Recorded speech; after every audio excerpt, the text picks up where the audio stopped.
إنا نحن نزلنا الذكر وإنا له لحافظون.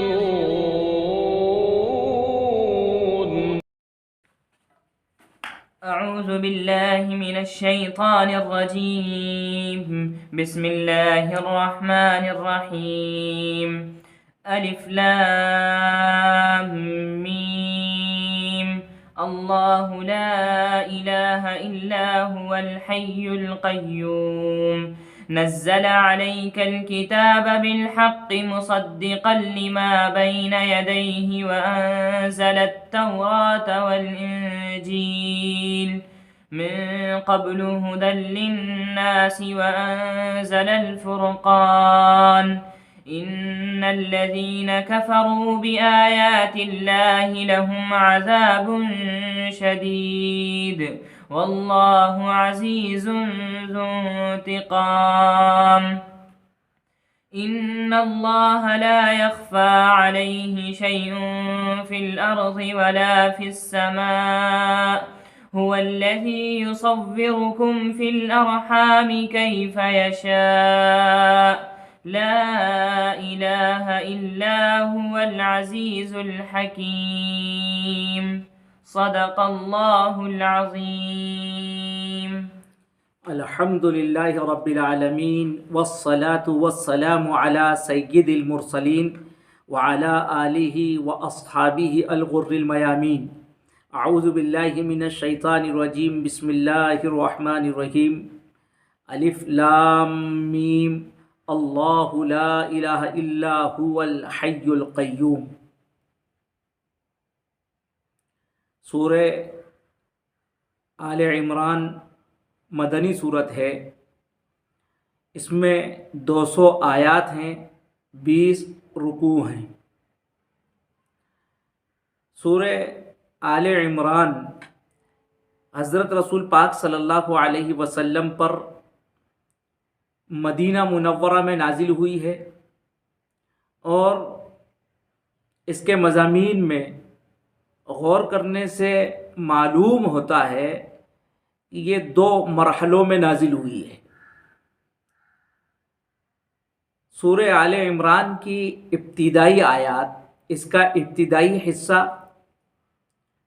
یہ سن 9 ہجری میں، اس وقت جب کہ نجران کا وفد آیا تھا، عیسائیوں کا وفد تھا، 60 افراد پر مشتمل تھا، اور انہوں نے اللہ کے رسول صلی اللہ علیہ وسلم سے سوالات کیے. ان سوالات کے جوابات ان ابتدائی آیات میں دیے گئے، اور اس کا نصف آخر، اس کا دوسرا حصہ، آخر کا جو حصہ ہے، وہ سورہ انفال کے بعد مدینہ منورہ میں یہ نازل ہوا ہے. سورہ انفال کا نزول غزوہ بدر کے بعد ہوا، اور غزوہ بدر کے بعد غزوہ احد ہوا. گویا کہ غزوہ احد کے بعد اس کا نصف آخر وہ نازل ہوا ہے، جس میں مسلمانوں کو بڑی ہدایات اور رہنمائی دی گئی ہیں. ان کو اللہ اس کے رسول کی اطاعت پر گامزن رہنے کی ترغیب دی گئی. سورہ آل عمران کو آل عمران اس لیے کہا جاتا ہے، اس لیے کہ اس میں خاندان عمران کا تذکرہ ہے. عمران حضرت مریم علیہ السلام کے والد ہیں، یعنی حضرت عیسیٰ علیہ السلام کے نانا. اور اس صورت میں حضرت مریم علیہ السلام اور حضرت عیسیٰ علیہ السلام کی ولادت کا تذکرہ بڑی تفصیل سے ہے، اس لیے خاندان عمران کا تذکرہ اس میں ہے، اور آل عمران کا نام بھی اس میں آیا ہے، اس لیے اس کو علامتی نام آل عمران دے دیا گیا ہے. اس نام میں اگر غور کیا جائے تو ایک نکتہ معلوم ہوتا ہے، اور وہ یہ ہے کہ یہود، نصارہ، عیسائی، ان کو قرآن مجید سے نفرت، قرآن مجید سے ان کو بغض حسد ہے، لیکن یہاں قرآن مجید کی بے تعصبی کو دیکھیے کہ قرآن مجید میں بنی اسرائیل اہل کتاب کی بہت سی شخصیات کے نام سے صورتیں موجود ہیں، جس سے اندازہ کیا جا سکتا ہے کہ قرآن مجید نے کوئی تعصب سے کام نہیں لیا۔ کتنے ان کے انبیاء، کتنی عظیم شخصیات ہیں جن کے نام سے واقعتاً قرآن مجید کی صورتیں موسوم ہیں، اور یہ آل عمران بھی انہی ناموں میں سے ایک نام ہے۔ بہرحال یہ سورہ آل عمران سورہ بقرہ سے بڑی گہری مناسبت رکھتی ہے، دونوں کے مضامین ملتے جلتے ہیں۔ سورہ بقرہ میں بھی دعوت الی اللہ کو بڑی اہمیت دی گئی ہے، اور اس کو مرکزی اور جلی عنوان بنایا گیا ہے، موضوع بنایا گیا ہے۔ سورہ آل عمران کا بھی مرکزی مضمون وہ دعوت الی اللہ ہے۔ سورہ بقرہ میں جو مخاطب تھے وہ یہود تھے، سورہ آل عمران میں مخاطب وہ نصارہ عیسائی ہیں، اور دونوں کا قرآنی نام بھی وہ ایک ہی ہے۔ سورہ بقرہ کا قرآنی نام الف لام میم، اور اس کا بھی قرآنی نام دیکھا جائے تو وہی الف لام میم۔ اسی لیے اللہ کے رسول صلی اللہ علیہ وسلم نے ان دونوں صورتوں کو شمس و قمر سے تشبیہ دی، اور آپ نے بڑی تاکید فرمائی ہے کہ زہراوین کو پڑھنے کا اہتمام کیا کرو، قیامت کے دن یہ ان کے پڑھنے والوں پر سایہ فگن ہوں گی۔ یہ دونوں صورتیں حجت کریں گی اس کی جانب سے جو ان کو پڑھنے کا اہتمام کرے گا۔ بہرحال تو اس طور پر یہ دونوں صورتیں بہت اہم ہیں، ان کو پڑھنے کا اہتمام کرنا چاہیے۔ اس صورت کے اور بھی بہت سے نام بیان کیے گئے ہیں۔ تفسیر البحر المحیط کے اندر اس کا ایک نام زہرا، تو سورۃ الاستغفار، سورہ توبہ بھی اس کو کہا گیا ہے۔ بہرحال یہ قرآن مجید کی اہم ترین صورت ہے، جس کا آغاز الف لام میم سے ہوتا ہے۔ الف لام میم یہ حروف مقطعات ہیں۔ حروف مقطعات پر اس سے پہلے سورۃ البقرہ میں کلام ہو چکا ہے، بس بطور تذکیر کی یہ بات کہی جا رہی ہے کہ ان کو حروف مقطعات اس لیے کہتے ہیں، اس لیے کہ ان کو قطع کر کے الگ الگ پڑھا جاتا ہے۔ الف کو الگ پڑھا جاتا ہے، لام کو الگ، میم کو الگ پڑھا جاتا ہے۔ ان کے کیا معنی ہیں؟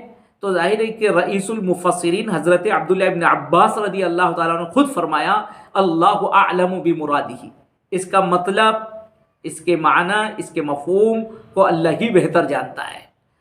حضرت صدیق اکبر رضی اللہ تعالیٰ عنہ کا ایک قول ملتا ہے، تفسیر بغوی میں وہ مذکور ہے، فی کل کتاب سر وسر القرآن اوائل السور، یا وسر اللہ تعالی فی القرآن اوائل السور، اس طرح کے الفاظ آتے ہیں۔ یعنی ہر کتاب کے اندر اللہ کا ایک راز رہا ہے، اور قرآن مجید میں اللہ کا سر، اللہ کا راز کیا ہے؟ وہ اوائل السور ہیں۔ یہ صورتوں کے شروع میں جو الفاظ آتے ہیں، الف لام میم، الف لام را، یاسین، طٰ، یہ سب اللہ کے اسرار ہیں۔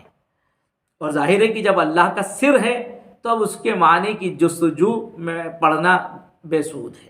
اس کے کیا معنی اور کیا مطلب، اس کے پیچھے نہیں پڑھنا چاہیے۔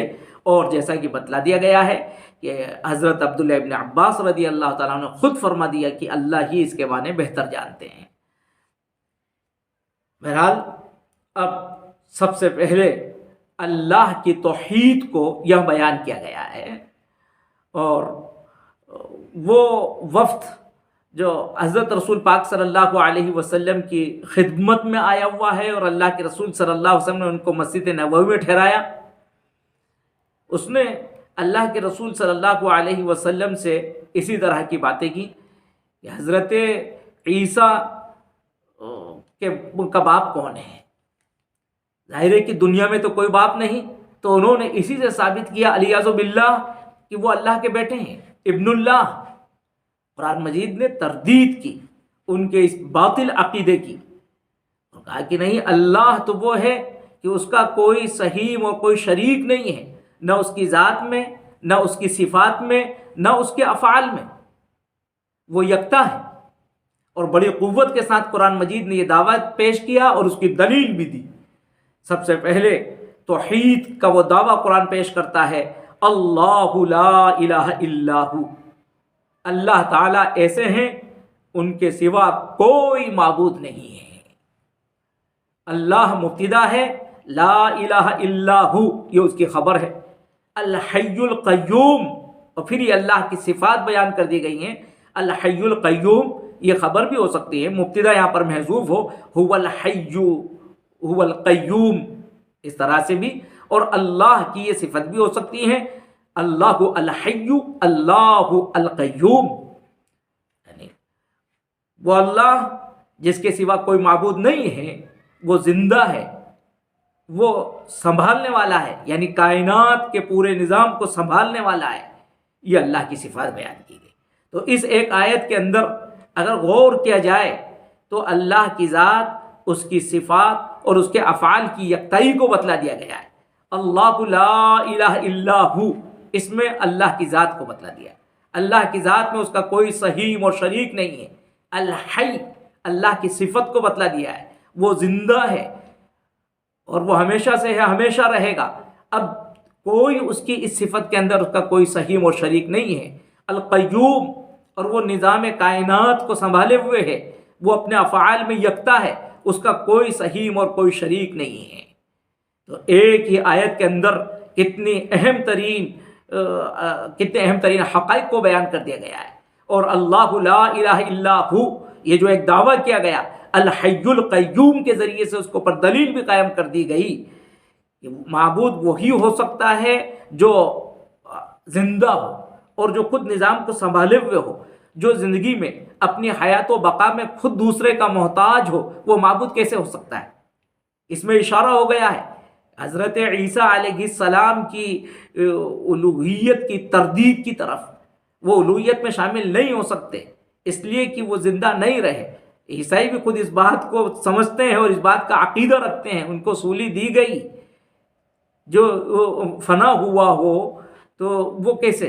اور اہل اسلام کا عقیدہ یہ ہے کہ حضرت عیسیٰ علیہ السلام کو اٹھایا گیا ہے، حضرت عیسیٰ علیہ السلام قرب قیامت میں آئیں گے، اور جیسے عام انسانوں کی ایک فطری موت ہوئی ہے اسی طریقے سے ان کی بھی وفات ہوگی۔ بہرحال زندہ وہ صرف اللہ ہے۔ اور القیوم، اور ظاہر ہے کہ حضرت عیسیٰ خود اپنے زندگی کی بقا کے لیے وہ کھانے اور پینے کے محتاج تھے۔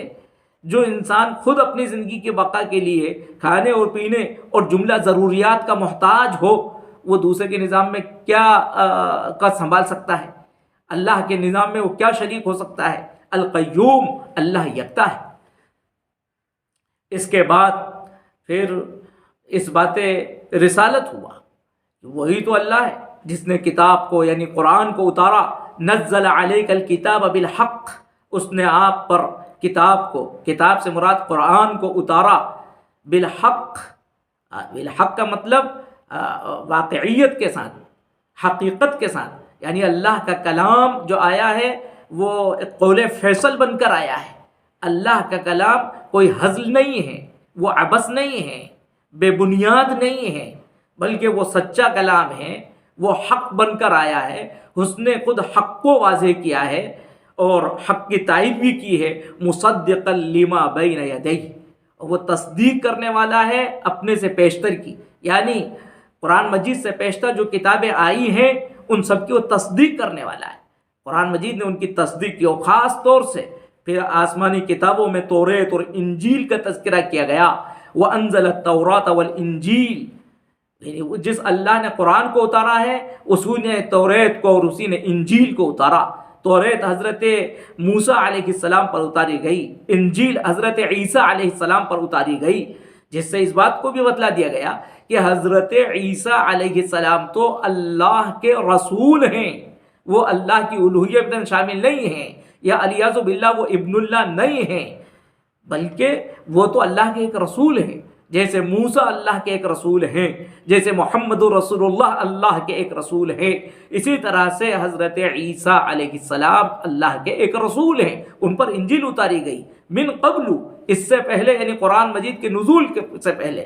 اور اللہ نے جو آسمانی کتابیں اتاری ہیں، ان کتابوں کے اتارنے کا بنیادی مقصد ہدی للناس، لوگوں کی رہنمائی کے لیے اللہ نے ان کو اتارا ہے۔ اس طور پر بھی بتلا دیا گیا کہ حضرت عیسیٰ علیہ السلام وہ اللہ کے ایک رسول رہے، اور آگے پھر اور وضاحت کر دی گئی وَأَنزَلَ الْفُرْقَانَ، اور اسی نے فرقان کو، فرقان یہ مصدر ہے جیسے غفران، اور فرقان کہتے ہیں اس چیز کو جو حق و باطل میں تمیز کرنے والی ہو، یعنی اللہ نے فرقان کو اتارا ہے۔ اب یہ فرقان کیا چیز ہے، اس کے سلسلے میں مختلف اقوال ہیں۔ ظاہر ہے کہ حق و باطل میں تمیز کرنے والی، اس پر الف لام جنس کا، اس سے مراد یہ ہے کہ اللہ نے توریت اور انجیل ہی نہیں بلکہ اور دوسری آسمانی کتابیں بھی، صحیفے بھی اترے ہیں، لہذا وہ جو صحیفے اترے ہیں اور آسمانی کتاب جو بھی اتری ہے وہ حق و باطل میں تمیز کرنے والی رہی۔ تو انزل الفرقان سے اشارہ ہو گیا ہے دوسرے اللہ کی کتابوں اور آسمانی صحیفوں کی طرف، اس نے فرقان کو اتارا ہے۔ وہ انزل الفرقان سے یہ بھی سمجھا گیا ہے کہ یہاں معجزات کی طرف اشارہ ہے، اللہ نے انبیاء علیہ السلام کو معجزات عطا فرمائے، اور جو معجزات ہوتے ہیں وہ معجزات حق و باطل میں تمیز کرنے والے ہیں۔ اور الفرقان سے مراد یہ قرآن کی بھی ایک بنیادی صفت ہے، وہ بھی حق و باطل میں تمیز کرنے والا ہے۔ یا بطور خاص قرآن مجید کا تذکرہ اس طور پر کیا گیا کہ وہ حق و باطل میں تمیز کرنے والا ہے۔ قرآن مجید نے کیا حق ہے کیا باطل ہے اس کو خوب واضح کر دیا ہے۔ بہرحال تو یہ تینوں چیزیں اس سے مراد ہو سکتی ہیں۔ آگے اب وہ لوگ جنہوں نے ان حقائق کا انکار کیا ان پر اللہ کا عذاب آیا، وہ اللہ کے عذاب کا نشانہ بنیں گے، اس کی وعید ان کو سنا دی گئی۔